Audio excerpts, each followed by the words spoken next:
Michèle Haines, thank you for being on With Miska podcast. Oh, thank you, Miska. Thank you for having me. And I got to say, thank you for giving me absolutely no warning because I didn't have time to be nervous.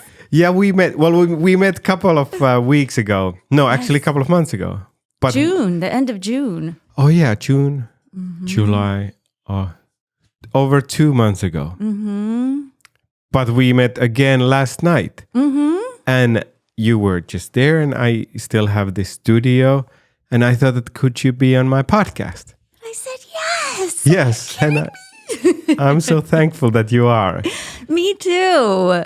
Oh, man. And you know what? I have a funny story about the night that we met. Yes. If you would like to hear that. I'd love to. Okay. And I tend to tell very long stories. This is about you. Okay. It can All be right. just one story. So here we go. So you this all revolved around Ismo's show Yes. at the Improv on Melrose. And so Tuesday nights, I was invited by two open mic hosts at the Kibitz Room at Cantor's Deli to be a revolving host with them, Bob and Bert. And Bert told me, he's like, I'm going to Ismo's show tonight with a friend, blah, blah, blah, blah. And I'm like, oh, shoot. He invited me. And I said, oh, I'm actually in a show, a comedy show that night. But there was all this confusion because there ended up being a funeral at Cantor's. So we thought it was canceled. And we kept hearing like everything's canceled. So I'm like, oh, shoot.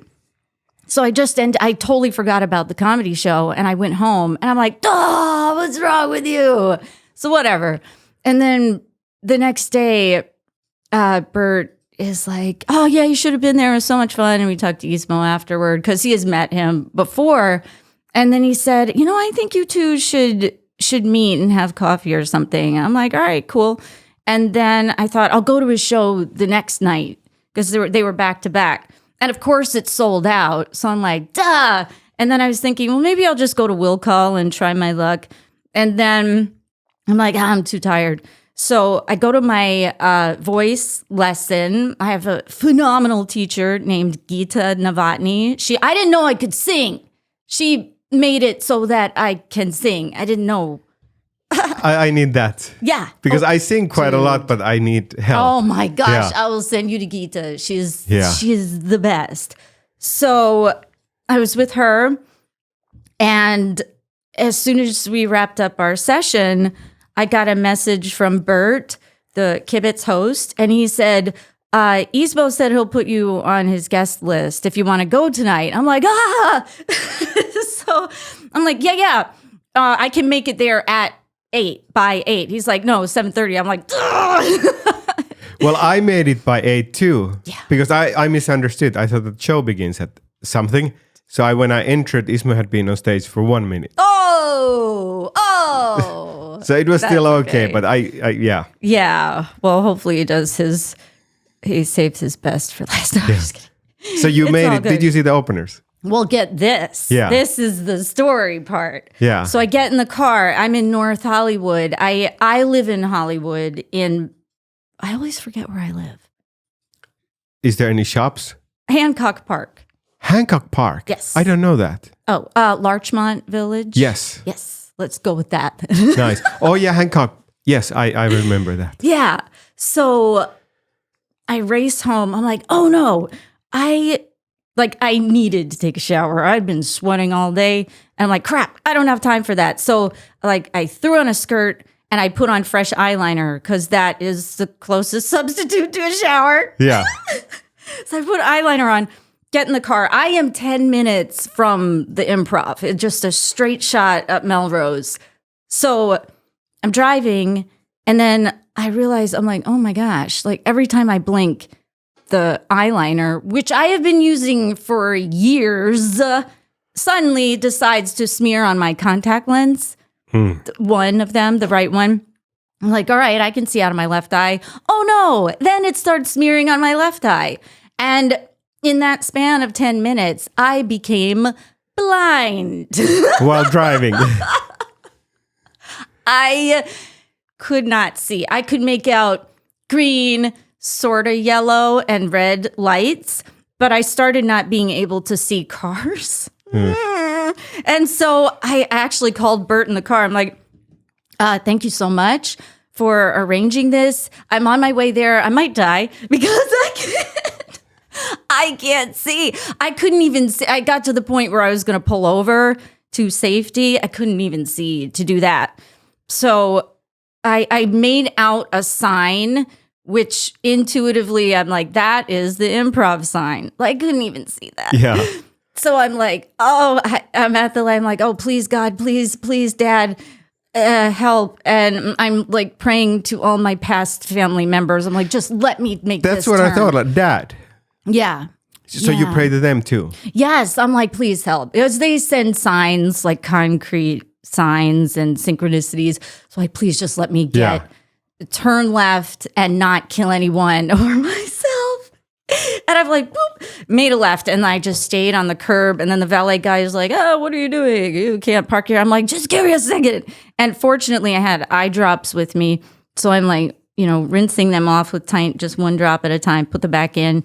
And then I parked for real. I go into the show. Great. And then I did see, I got there in time enough to see the two openers and then Ismo. And then as Ismo is doing his thing, they start smearing again. I'm like, oh, you're going to be kidding me.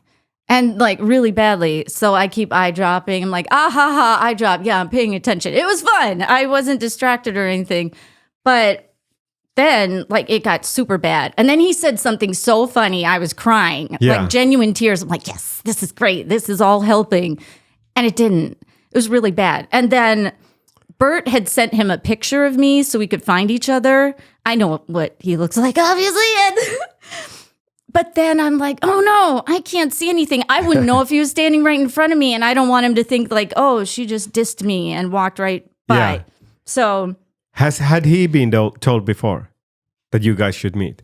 Yeah. So he was expecting to meet. Yes. And Bert sent him a photo of me so he knew who I was. Yeah. And not just some weirdo coming up to him. A weirdo he was expecting to go up to him. So I'm like, as soon as he finished, I just beelined it for my car. And I'm like rinsing off the contacts again. I'm like, I am not doing this again. I know things happen in threes, but I'm like, 2 is enough. Yes. I'm not doing this again. But technically that was 3 because I was cleaning them off in the show. Ugh. In the car, in the show, and now this was the third one. Yeah, this was the third one. Yeah. I'm like, this is ridiculous. Like how I've been putting eyeliner on for how many years now, and all of a sudden it decides to blind me.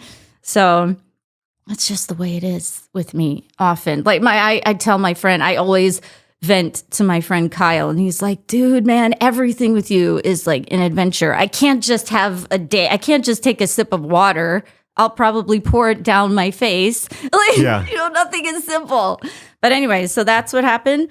And then I got in the merch line. Yes. Which Ismo jokes that the merch line took longer than his show. Yes. And it did. And so we met there, and then he's like, yeah, let's all go have a drink. He disappears, and then we got to hang out. Yeah, I think we hung out for like hour or a couple of hours. Yeah. Because he was speaking with his fans. And it was so much fun. Yeah. I'm like, yeah, you go do your thing. We're having a good time. Did you get to speak with him on that night? As we were leaving, like everyone was saying goodbye, and then we talked, and then we exchanged Instagrams. I'm like, well, you have to befriend me so that we can speak, because otherwise the message goes off in some weird place that you don't see, with all the spam people.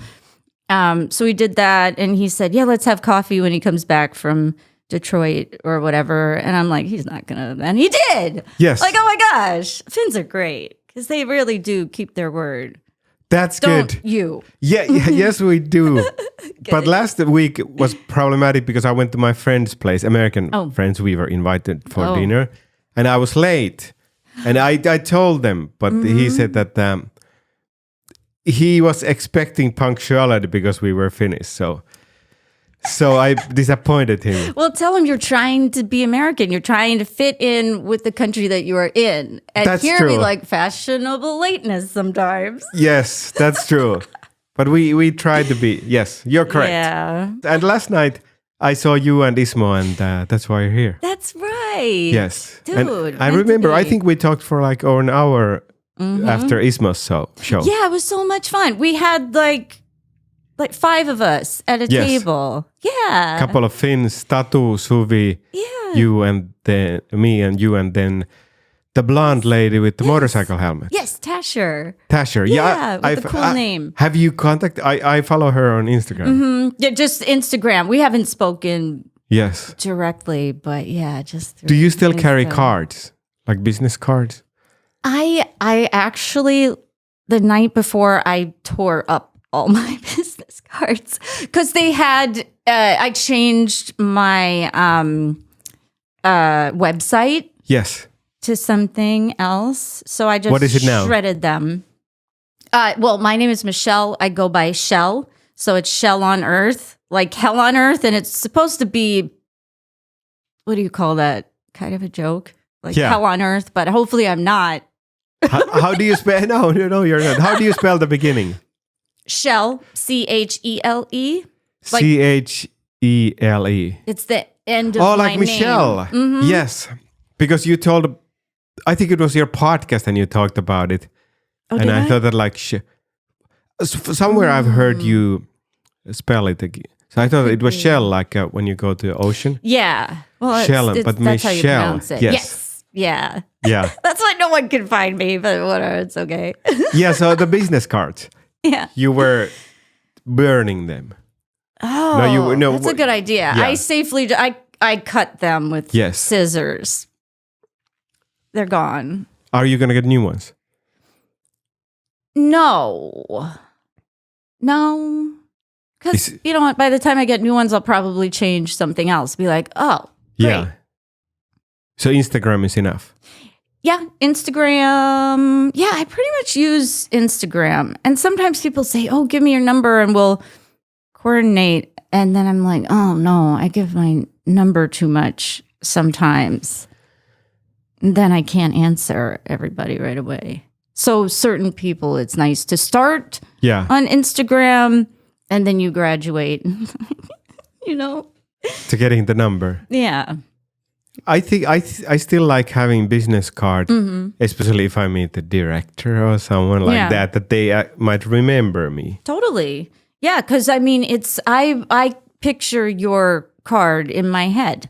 Yes. I can see it. Oh, I gave you my card. You did, and I have it. Wow. I still have it. Yes. And it's very, it's such a nice picture and very engaging. And you can tell a lot about you in your photo and your presence and everything. So that's good. My business card didn't have me on it. It had a design, sort of. So that's not as effective. Because with Instagram, I feel that you change the Instagram and you might forget.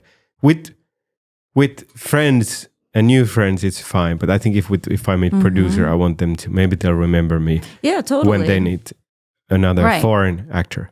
Yeah, and they can stick the card somewhere, but they also connect with you on your Insta and whatever. So they have both. But they might look up and be like, oh, crap, I need a Finnish actor. Oh, my gosh, what am I going to do? And then they look over like, oh, yes. Oh, that's right, that guy.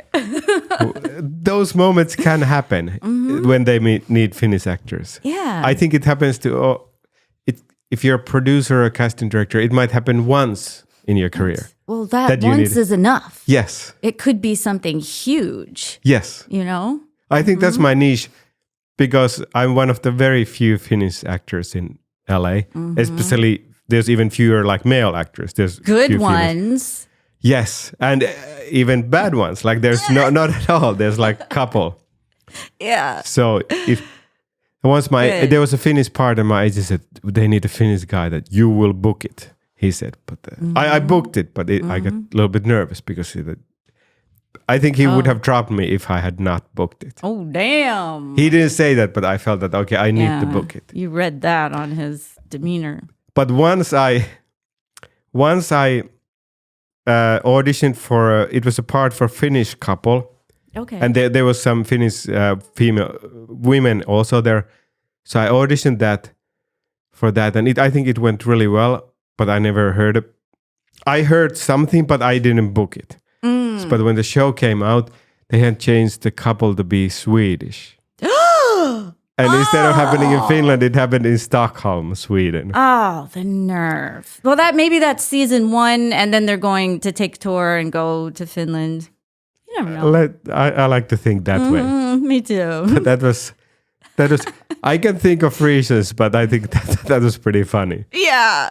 Well, at least that. I mean, if I were you, I'd feel better about them. They're like, oh, we want Swedish instead for whatever reason. And they didn't go and get another Finnish person. You know what I mean? Oh, yes. Yeah. So. I think I have a theory. I think the people who auditioned, there wasn't that many Finnish females who had a work permit. Because it was some years ago. I think they really didn't have Finnish female options. So they would have wanted me. But there was no anyone with papers. Could you have? That's my theory. Shaved your beard and worn a wig and possibly a dress and done both parts? Easily. See? Yes. That's what I'm talking about. Wow. Maybe I need to correct. I don't know easily, but very happily. Yes. I don't know but yes. Yes. I'm not even happy with this beard. I just wear it for parts. Oh, okay. Because I do. You asked if I had a photo shoot here. I just did a self-tape.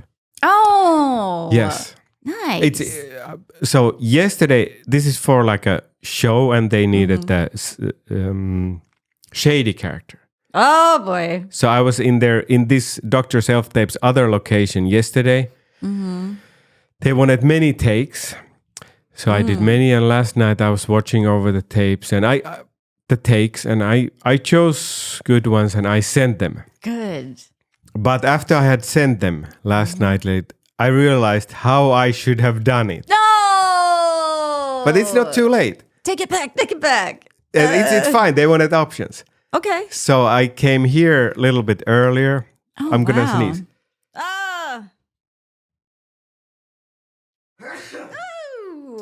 All right. If you look at the sun, you won't, but we can't do that here. There's a light. Okay. I also have a problem because I eat Altoids sometimes. Okay. They're like mints, but I think I'm allergic to Altoids. Oh. Because every time I eat one, I start sneezing. But for some reason, I have so short memory that I forget it when I'm at the shop. Yeah. You know what? I completely understand that. I do that constantly. There's nothing you can do. But as long you as sneeze or you forget things. I forget things. Yeah. What is wrong with me? I'm gonna get back to that if I remember, but I'll just finish this. We'll write it on the thing.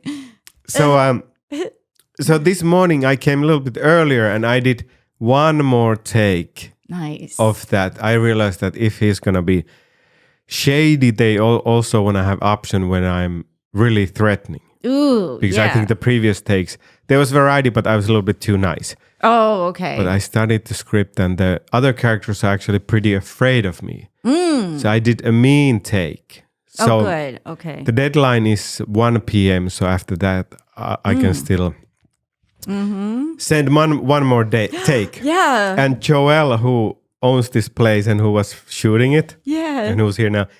What did you say? That's actors drunk. It's like one more take. That's actors drunk. Oh, like drinking. Man. One more drink. Oh, one more take. That's right. There's always one more. Oh, man. But that's okay. And you might think of something else right now, and you have time. I'm happy we don't have any more time. We have time to do the podcast. I'm going to get the one file, then someone else comes here. But I'm going to send it to casting, and they... Good. I'm going to say that if you watch one take, just watch this. I will. And I'm going to tell them. Okay. And the fact that you're not stopping us right now to do another take makes you not a takeaholic. You're okay. Thank you. The best place with this Dr. Self-Tapes is that you book a slot. Yeah. So it's 30 minutes or 1 hour. And then you need to go because someone else comes. Right. Because when you're at home, you can do it forever. Right. Oh, that's not good. And if you're a perfectionist and just be like, one more, your hair's all... And especially if you need to have your girlfriend or boyfriend reading. Oh, geez. Because you always need someone to read. And they have... Joel was here today and Good. Thank goodness. But it's not good for home life because people do I do like 3 self-tapes per week. Mm-hmm. And your wife is cool with that? She's like, sure, we can do 90 more. Well, most of the time I come here. Okay. Oh, yes. That's good. But sometimes when it's nighttime and I'm crazy, then she needs to speak. Hey, I got an idea. Yeah. Sometimes I give her the phone that just say the lines to the phone. Oh my. And I'll add them later. That's good. It works, but it's less reactive. It's not that good. And there are swears in it. Like, why the frick are you waking me up? Like, line. And she's Finnish, so then there's 2 people speaking with Finnish accent. Perfect. For some parts, yes. Oh, is she an actor too? Actress? And not by profession, but she's needed to learn many skills being with me. Yeah, because she needs to act, and sometimes there's also takes where we need to see the other person. Not often, but sometimes. Mm-hmm. Yeah. But now she's actor. Oh, good. All right. Yeah. Well, good. You have a good partner. Supportive. Yes. For now. Yeah. But I tried to come here because Joel is also American, so it's good to have like an American reader. Mm-hmm. So and it also helps my speech.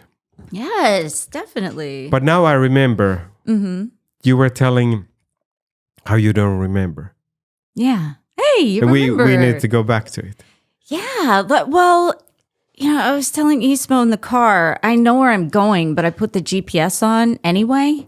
Because, part of it is I like to see where those red traffic lines are, and I might take a different way. Yes. Or I have so many thoughts coming all the time. Like while I'm in the car, I'm making voice memos. At stoplights, I'm writing things down. And I'm like, where am I going? What am I doing? Am I coming from a place or going to a place? And so I'm always forgetting. But you're always doing both. That's a good point. That makes me feel better mentally. That's true. But yeah, like and the typical thing, like going into a room, what did I come in here for? What did I come in here for? Yeah. And then I just have to wait and then go out of the room and into the other room. And like, oh yes, back into the room. Like, I did it again. Yeah. My brother tells my mom, if you start putting your keys in the freezer, we're going to have to take you to a home. So that's it. I haven't done that yet. The fridge, yeah, but not the freezer. Okay. Anyway, no, I haven't done that yet. But your mom is great. I listened to her this morning because you have a podcast, Babsie. Yes. On, what is it called? It's called On the Line with Babsie, Babsie. And it's basically the audience is just eavesdropping. It's a podcast. Yes. And you're eavesdropping on our phone calls. And so like the first episode, because every time I talk to her on the phone, I am in tears laughing. Just she is a person. And so I thought, well, let's try this. Because I'm a project manager for a recording studio called Soundbox LA. And so I'm like, you know what, let's just try this as a podcast and see what happens, So we did, and she didn't know what a podcast was. Yes. She's like, what is this? Like, is anyone listening? That was the first thing she said. And I'm like, no, which is deceitful, I know, but not really lying because sort of, I just wanted her to be comfortable, be like, no, it's just you and me. But then she started insulting our family members. I'm like, hey, wait, I got to tell you what a podcast is. She's like, what? And I said, well, everybody's going to be listening. This is going to be public. And there was silence. And she said, are you sure you want to do that? I'm not so sure. But we've recorded 12 episodes. And I think 9 are up right now because I'm slow to get them on. And we don't edit. And she will say, well, take that out. I shouldn't have said that. But I don't, because the stuff that she wants taken out is the funniest stuff. So I'm ruining my relationship with my family. But I think it's fun. And yeah, podcasts are a lot of fun. We don't do video yet. Yes. But I will, because I think she would be fun on video because she'll forget that she's on tape. Yeah. Who's the guy on the podcast? That is Tim. Yes. Tim Friedlander. He owns the studio. Yeah. Soundbox LA. And dude, you should have him on because he knows everything there is to know about voiceover. Yes. He works as an engineer and actor, and he owns the studio, and he does like tons and tons of stuff. And he's entrenched in that world. So he records us, and he'll pop in every once in a while. Sometimes we talk to him and his voice isn't on because he's not on a mic. So it sounds like we're talking to no one. Yeah. Oh, so you don't hear his answers? Sometimes. Yeah. My mom's just like, oh, hi, Tim. Oh, I love your voice. And she's going on and on about his voice, and you never hear it. I was wondering, how did you get so good sound quality? Is it a phone call? I'm on a mic in the studio, so mine is good. My mom is on a cell phone. Yeah. So sometimes she's moving or something and it cuts in. I'm like, could you stand still? And she's like, I'm not moving. I haven't moved all day. I listened to the episode that was the second to last, where it was you went to sleep in Germany in a military base. Oh, yeah. Yeah. And smashed the window. Yes. With your family. Yeah. And it was great. In the beginning, she said that I think she had rehearsed the story in front of the mirror. Yes. And she had put on makeup. Yes. We're not on tape. And she knows that. But that's her. That's her as a person. And it's not a scripted podcast, but she gets so excited. She's like, oh, I'm going to talk about this or talk about that. So she might insert a story or two, and that's fine. She can do whatever she wants. Yeah. I loved listening to you both, and especially how well you listened. Like you listened to her and you laughed. But then I went to your website that you have done radio for 15 years or something. Yeah, well, when I was 15 years old, I started in radio. So that was my first, but I have taken such a winding path. It was radio and then forensics. CSI? What is it? Well, I majored in photography and writing, and I'm like, how do I mix my love for forensics, police work, and photography? So I thought I wanted to be a crime scene photographer. So I had an internship, and I worked for a little bit for the Baltimore County Police Department. Isn't that pretty rough? In the photo lab. I never got to the point of going on scene. Yeah. Actually, I had my application in to start working as that full time, and then September 11th happened. Yeah. And everything changed. Like the requirements changed. I would have had to go back to school or get like years more of training and everything. And I decided, and then I just up and left and went to New York, and I got into fashion instead, like totally opposite. Yeah. And so I started working as a fashion assistant. Random. I've done a lot of random things. When was the radio? Radio was when I was 15. In Baltimore? Yes, ish. Like Aberdeen, Maryland. It's near we lived near the Army base because my dad was Army. Yes. And Aberdeen is known for Cal Ripken, the Orioles, Cal Ripken Jr., baseball. Sorry. That's okay. I know baseball. Okay. Yes. What did you say? Orioles? Orioles, yes. Is that the team? Baltimore. Mm-hmm. Baltimore Orioles. Yeah, and he was a great player.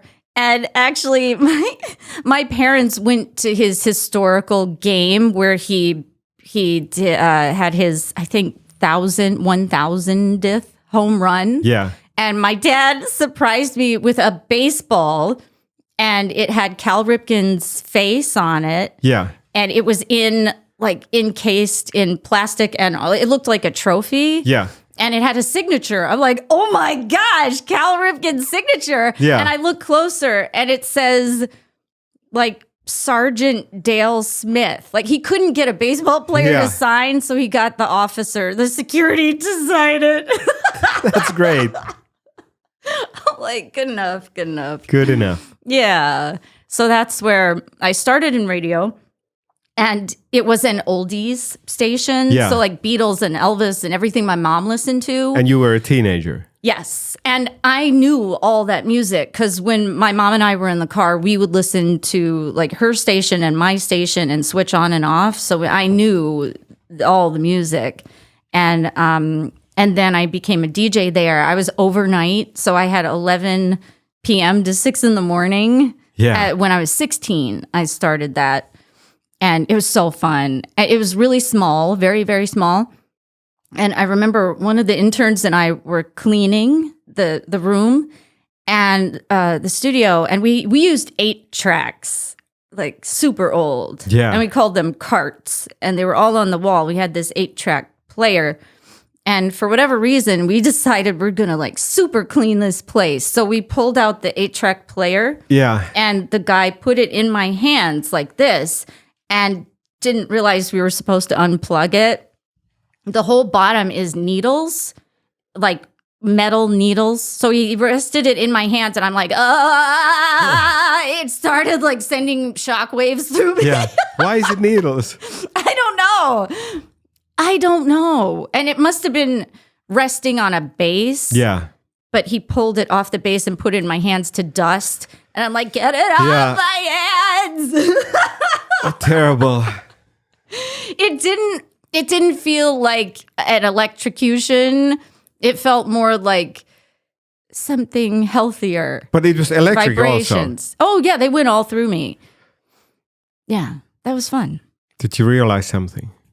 Did I? Yeah, I was wondering if you got like big shock waves and it changed you. And that's when I realized. Yeah. Well, I am a synchronicity queen. Like, are you familiar? Do you have a word for that in Finland? Synchronicity? I've heard about that on podcasts. Let's see. Synkroniteetti. Ooh, I like that. I think it might be that. Mm-hmm. Well, can you tell about it? Yeah. Well, Carl Jung. Yes. One of the philosophers. Yeah. He coined that term to mean like a meaningful coincidence. Yes. So you see repeating numbers or whatever, and it's not just a coincidence. It's like, whoa, it means something. Yes. So I get signs from my father who passed, and when he passed away or was on his way, I was with him and I was playing Pandora Radio. Can I say that? You can say anything. Oh, okay. Pandora Radio. I was playing classical music in his room, and he passed away. And then you were next to him when he passed away. Oh yeah, I stayed with him. I was watching his neck, and I'm like, oh no, the heartbeat went away. And then I got the nurse, and she's like, yeah, baby, he's gone. I'm like, well, how was it? How was it? That moment. He had been just breathing for a week, about a week. It was a whole ordeal of 10 months of this. And yeah, it was just weird, like surreal. It doesn't sink in till it's just like, ugh. And then I drove 3 hours to my parents' house. And I was lying down that night and I was playing Pandora Radio again on my channel. And it's like, it kept like playing a couple notes, skipping to the next song, skip to the next song, the next, like 5 songs. I'm like, what the frick? And then it landed on this one instrumental song that I had never heard before. And so then I look at my phone, and in all cap, bold, white letters, the song title was Goodbye. I'm like, I think he skipped the radio to get to a message. And that's a big thought. Mm-hmm. So you really think that he affected it? Yes. Yeah, I really do. Yes. And also I had to take my car in for service. It sounded like when I drove it that the whole bottom of the car was just going to fall off and disintegrate. It was like knocking and so loud. I'm like, oh boy, I shouldn't be driving this. So I took it to the shop. They're like, yeah, we're going to have to change the wheel shock mount. I think I said that right. And so I'm like, okay. And they're like $600. I'm like, so I left it there all day. And then they called at the end of the day and said, well, we tightened things up and there's nothing wrong. So, we drove it around. There's nothing. So just, no charge. No charge. That like what? What? Yeah. And immediately my brain is like, oh my gosh, thank you, Dad. I don't know. I think he did something to it. Yeah. I'm not saying you should not do it. Mm-hmm. Like I support that, but I don't. Mm-hmm. I don't. I'm not aware that I do any supernatural thoughts. Mm-hmm. I think I probably have some things that I'm not aware of that for good luck and stuff. Mm-hmm. But I'm not connected to that kind of stuff. Dude, so but if it happens to you, I'll tell you something really crazy. Yeah. This is so random. So I rotate as the host sometimes at the Kibitz room. Yes. And even before COVID, I've always been germ conscious. Yes. Not a phobe, but conscious. I know they're there. I can see parameciums a mile away, but it's What's that, paramecium? Oh, they're those little like ruby, those little glass shoe looking amoebas, germs. Some viruses, germs. Yes. Okay. Yeah. And I just used the word paramecium for anything like, ugh, It sounds like an album title for a heavy metal band. Oh, that'd be great. Paramecium. Paramecium of Souls. Oh, I love that. Oh, dude, let's start a band. Yeah. I play bass. I play bass too, mainly guitar, but I have a bass too. All right, I played bass today. Yeah. Nice. Paramecium of Souls. Yeah. I love that. Dude, so I'm always conscious of these things. And then after COVID, I'm even more conscious. Yes. So I thought, so for hosting, I really would like to just have a pair of gloves to handle the mic. And then when we're tearing down, to just put the gloves on and take the mic down, whatever. And I just get these like little visual blips. Yes. I'm not even trying. They just like, boop, come in. So I was visualizing those work gloves that are like cotton and they have those little rubber nubs on the bottom. I know they're like red or whatever. And so I got that blip in my head. I'm like, I'm going to get some, but I never did. And it's just in the back of my mind. And then I came home on a Tuesday, which was Kibitz night. Yeah. And I opened the mailbox and like, I can't get this envelope out. It was just like shoved in there. And I'm like, I didn't order anything. And I know that people get that Amazon amnesia where they order Amazon and then it comes the next day. You're like, I don't remember ordering. What did I order? But I'm like, I absolutely did not order anything. I'm pulling it out and I saw that it was like from a charity. I'm like, oh my gosh, please stop guilting me into sending money. I will send something anyway, because they always send like address labels, and that annoys me because I don't send any letters. So I have to cut them up because I don't want my name and address just in the trash and getting on the ground and then some weirdo picks it up. You don't have a shredder? I don't. I should. I've had many. I don't have one now. I have had many. I love it. Yeah, I would shred all day. Yeah, it's great. But I'm talking to myself, but you want to buy a good one. I need to buy a good one. Because I have had cheap ones and they get jammed. Yeah, and then you have to get the pliers and spend all day pulling the paper. Forget that. And you like to go like crossways, but not that it makes those diamonds because you can still read stuff. I'm like, I see my social security number. Yes. I put lots of non-shredded stuff in recycling. Yeah. Me too. I should not. No, you shouldn't. But anyway, you cut so you get the address labels. Yeah, and sometimes I get a blister. I'm like, thanks. Now I have a blister because you send these stupid addresses. If they had saved the money that they spent to make the labels, they could have sent that to the charity. Yes. And no one needs labels nowadays anyway. No. I sometimes label my belongings. Like I have some musical stuff like mic stands and all that. Oh, that's smart. Because then you go to a place and I'll tell them to bother you instead. Yes. Sounds good. Oh, gosh. So I take this thing out and it's from the veterans of foreign wars. And my dad is a veteran. And he would always give to that charity. And somehow they found me here. So I'm like, all right. I take it upstairs, or actually I flipped it over. And on the back of the USPS envelope is a picture of 2 pairs of those gloves that I was going to get for the open mics. And I'm like, if there are gloves in here, I am going to freak out. And I went upstairs, and sure enough, there are 2 pairs of those gloves that I was thinking about getting for the open mic. Is that not the most random thing? Why would they send gloves? Let's say it was your dad. I am saying that. Yes. And I want to support that you feel that way. I'm just curious because it's the different way that I see the world. Mm-hmm. Yeah. What other... So you see synchronous... How can you say it? Synchronicity. How would you say it, though? Synchronicity. How would you Finlandize it? Synchroniteetti. Oh, I love Synchronicity.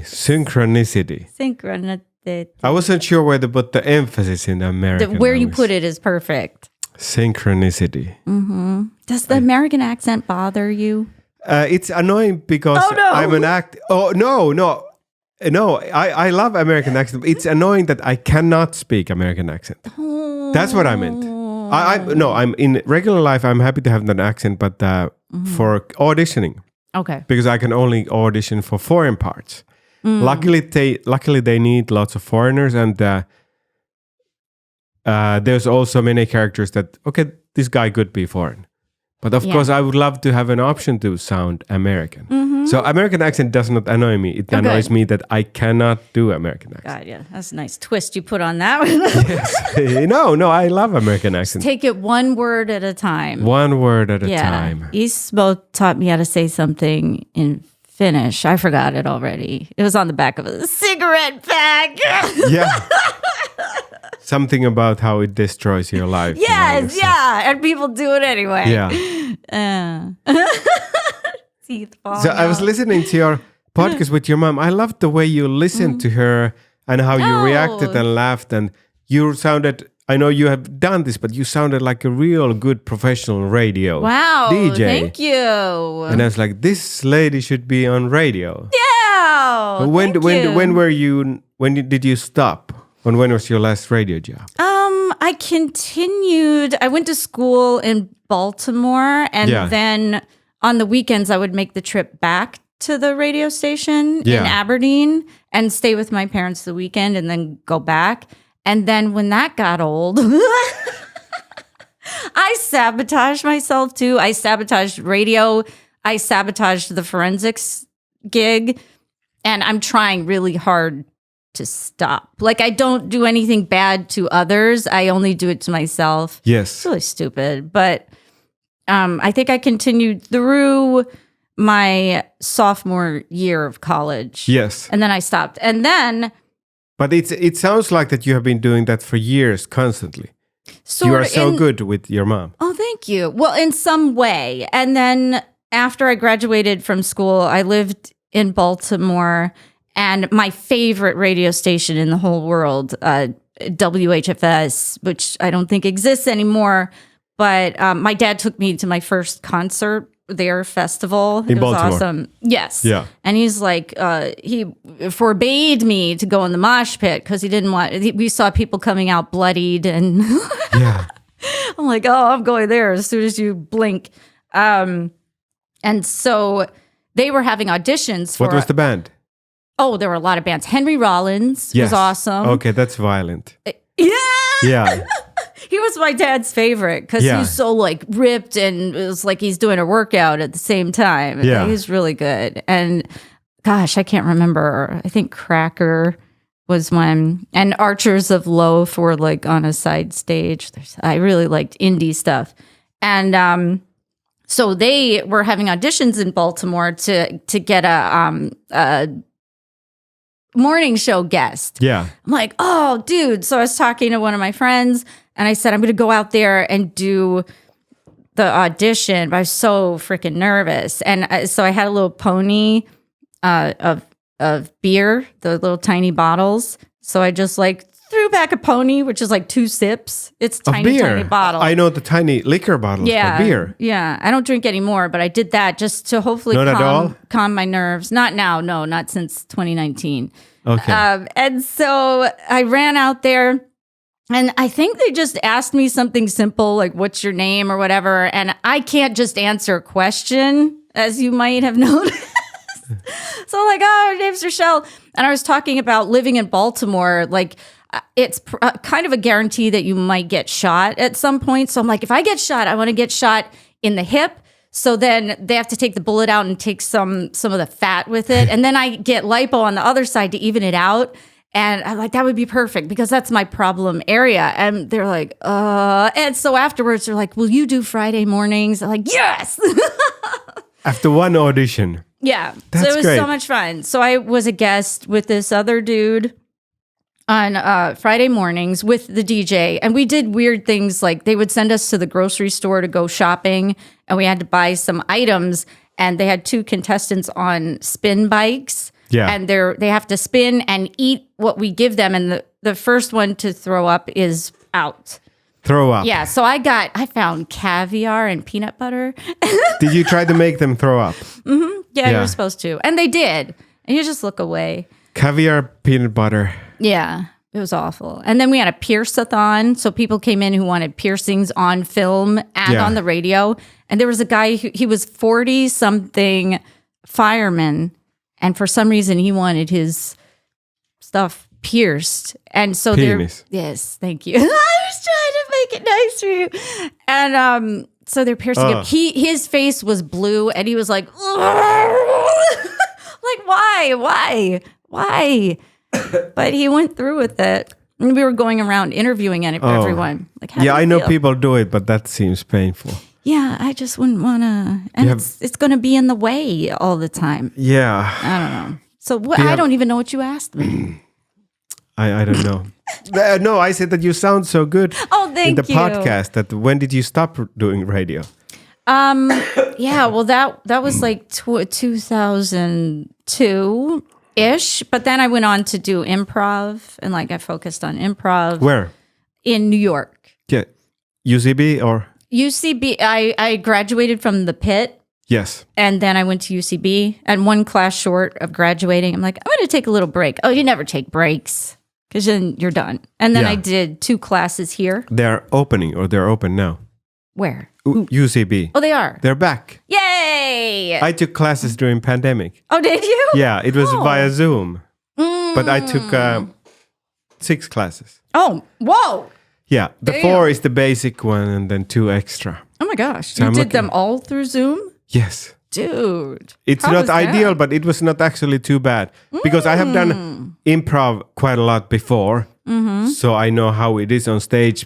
And with that, it was more technical. Wow. So I got quite a lot out of it. Dang. But I'm waiting for them to have the auditions and all that. Maybe I can audition for a team. House team and all that. Oh, I'll come see you.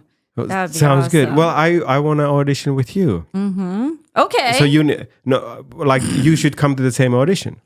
Oh yeah. Yeah. So you only have 2 classes here. So you need to take 3 and 4.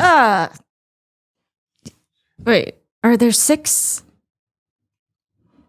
Well, I think the basic stuff is like 4. Oh, you only have to go to 4? I think so. Then I took 2 extra. The Herald. Oh, that scares me. And for a class project at the Pit, our 6th class, we were to make up our own structure. And somebody had the bright idea of, we called it ass backwards. And we did a backwards Herald. That's good. I think it's called Herald. Yes. My brain is still sore from that. That's a good idea. We regretted having the idea like halfway through rehearsing the structure over and over. Like, why are we doing this? Do you want to quickly tell what is Herald? I know it, but... do I remember? I think you would be better at explaining because I just know it's so freaking complicated and it really tests your brain. And it's like doing scene, an opener. Yeah. Do an opener and then a scene, a scene, a scene. 3 scenes, yes. And that's the first act. And then like a middle section game or something. Yeah, then there's one, I forgot what they're called. There's like one game. So it's like a 3-act play that takes about half an hour and you improvise. Yes, but you do the scene, and then the little break thing. And then the next scene are based off those scenes. Yes. And then another little break. And then the end scenes are like quick scene based off those scene. And they might connect.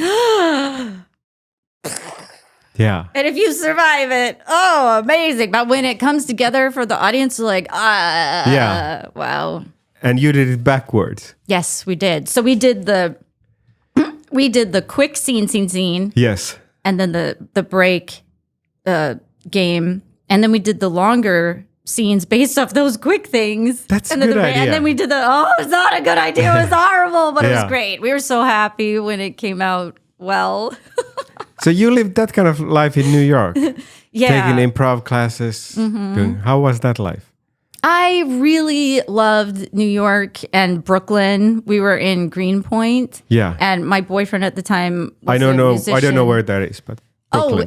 Brooklyn. I know that. Yeah, it's Brooklyn. Yeah. And so your boyfriend was a musician? Musician, yeah. So we both, I help with his shows. He comes to all my improv stuff and everything. And did you bartend or something like that? I had an office job. Yeah. In the city, and I am not a cubicle type. It's like just having a lion, and I called it day prison. Yeah. And I'm like, oh my gosh. And I would meet my boyfriend sometimes for coffee at lunchtime, and then almost in tears walking back to the building. It felt like I was going back to jail.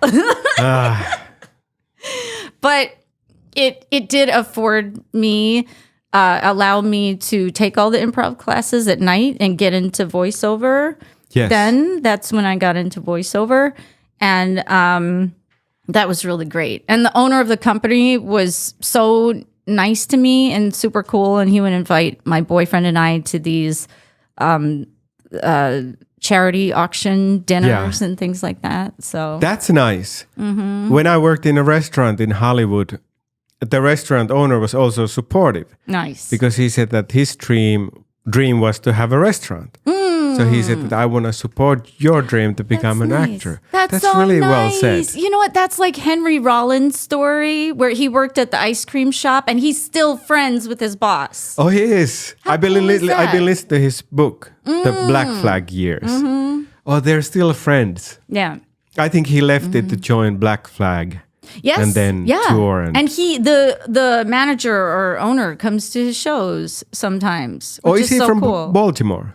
Henry Rollins. Or DC? DC, I think. Maybe. Okay. Like where Fugazi is from. Actually, DC sounds familiar. Yes. Yeah. So, I mean, that's really great. And I had a really great boss too. When I worked at a gym, I was a trainer for a little bit. In LA? In Maryland, DC. Yeah. Like the border. And my boss there is super nice. He still sends like cards and things. So, I mean, it's nice. And my boss now, of course, like he's my friend too, Tim, at the recording studio. So that's always helpful to have a supportive system. You do so many things so well. Oh, thank you. Is there any goal where you're going to? Oh, boy. Like I feel naturally like the storytelling is what I gravitate toward, like whether it's with the podcast or like on stage and things like that. And I started getting into stand-up comedy to kind of hone in the storytelling and make the shorter versions. Yeah. I'm still working on that. Well, Ismo is so good. He's so I know. Concise, is that the word? Yeah. There's not like unnecessary words. No fluff. No, yeah. Yeah. Which is great. Yeah. But I have a feeling that your style might be different too. I think they bring you on stage and you start talking about how you want butt implants or whatever. I forgot the question, but what you just told. What's your name? Yeah. What's my name? And you would like to be shot. Right, I do. So I think that's a different style and that's lovely. I'm still up for being shot there, but I don't want any organs involved. So yeah, it has to be a perfect grazing. So just shave off that little problem section. You feel that that's still a problem after many years? It's fine. Like everybody has things. They're like, oh, I wish I could, tighten that up or whatever. But you know what? Actually, I'm to a point where I'm like, I'm cool. Yeah. I'm good. I don't think many people think they have too big butt. Too big butt. But do they think? No, like that's all the rage. It's more like the side part. Okay, so okay.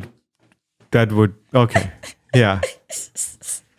Because I guess big butts are cool now. Mm-hmm. Are they? Oh yeah, they're big. They're big in. So you said that you want to go back to storytelling and all that. That's pretty much what I do all the time. So like at Kibitz Room or whatever, I'm telling a story and I tape it because whenever you do it live, the feedback or just the thoughts that you get saying in front of someone, it changes things. I'm like, I'm going to write that down and work on it. I have 1,000 voice memos on my phone. And for me, the problem is I'm constantly adding and taking notes and blah, blah, blah. But I need to spend the time to actually go back and work on the stuff. Oh, yes. Well, Ismo can help you with that. You think? Yes. All right. Because I do some stand-up comedy too, but I would need to work on it so much more. Mm-hmm. And every time I meet with Ismo, and we have done some gigs together when I've been able to open for him, like a short set, and the feedback that he gives, it's so valuable. And it makes me also feel bad because I realized that I should work on that more. Yes, I know. There's so much going on. Like, oh my God, because I need chunks of time. Yes. And then I'm always like, but I have to do this and this and this and this. Yeah. But I do have sets too. But then I'm like, it's really bad because I just said that though. I don't want to repeat myself. Oh yeah, I think you told me in improv you don't want to do the same set again. Mm-hmm. I have to get over it. It's mental. Yeah, I remember. I think you're supposed to do the same set and make it better and better and better. At least many people do it. There's no rules. No, that's no what rules. You're supposed to do. Because you can't just, otherwise Ismo would do one show and then leave and come never speak again. Yeah. You know what I mean? Oh, sheesh. Yeah, these are things that I just have to get over. But you're making it happen in LA. You have a job in a cool place. Mm-hmm. You do voice work.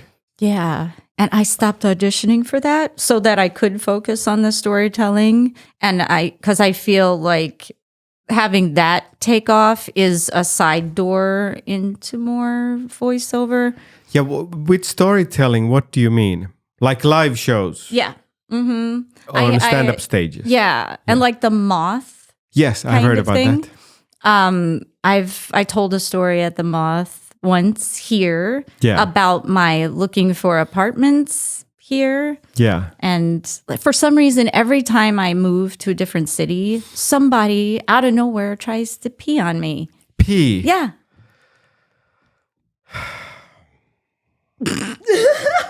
I've been spat on here. Ew. Sometimes homeless people, sometimes. But this happened not many times. But sometimes homeless people. We had an encounter with this one homeless guy. He spat towards our direction. And it was a little bit odd because he really didn't spit on us because he could have aimed better. But he wanted to say something with it. Oh. Spat to our direction. But he was pretty close. Gosh.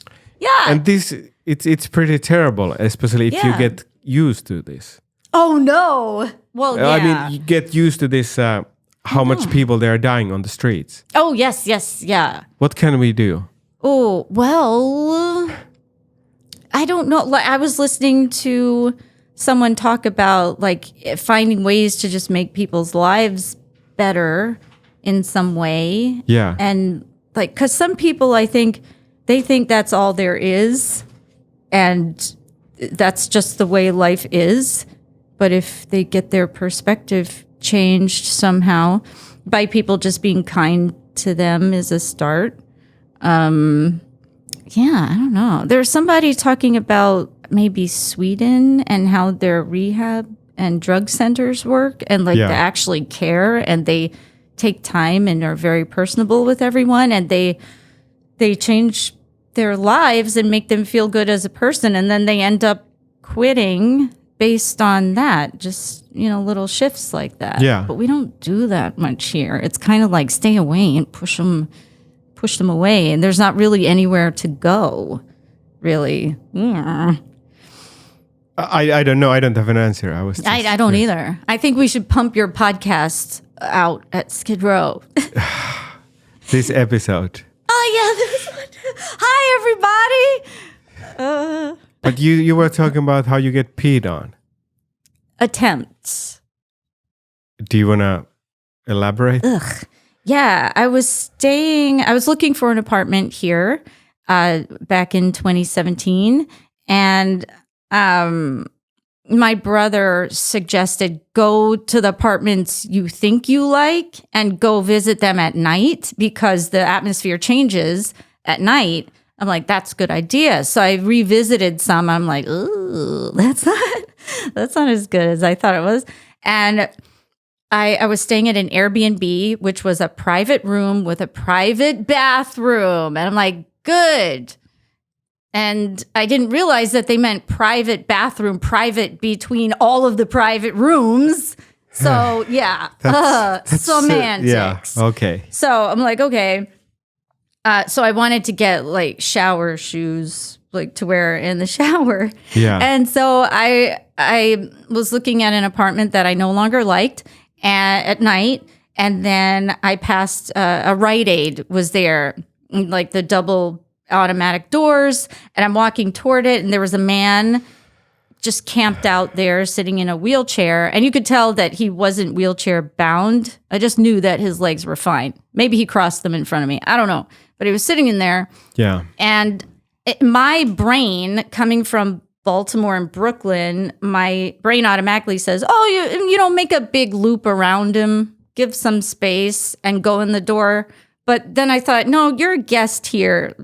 Don't think that way.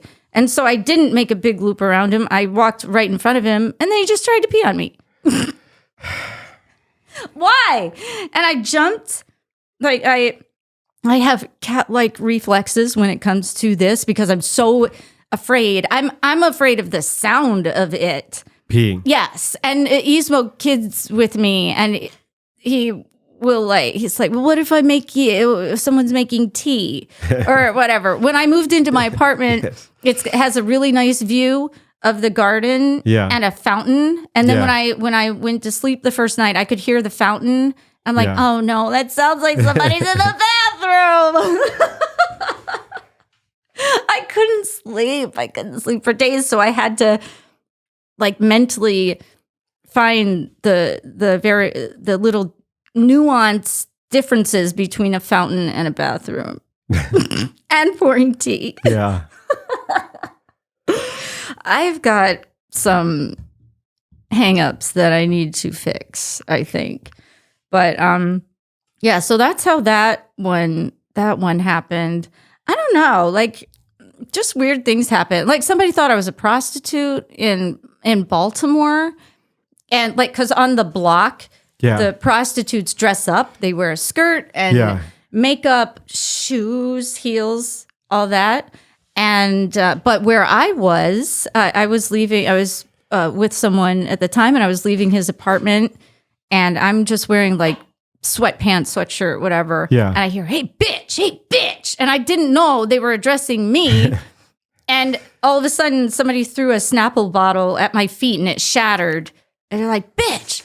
And I look over and it was a prostitute. She thought I was competing on her turf because the prostitutes off the block don't dress up. They wear sweats and they don't bother. Yeah. Oh my God. I'm like, I'm just going home. I look like this just by mistake. I'm sorry. It's all good. Our time is out. Dude, for this time. I'd love to have you again. And I'll have you with my mom and I. I'd love that. She was great. Oh my gosh. She would love to talk to you. Where can people find your things? That's a good question. Oh. Also, Sam the Ham. Your animator, but we don't have much time. But it's online.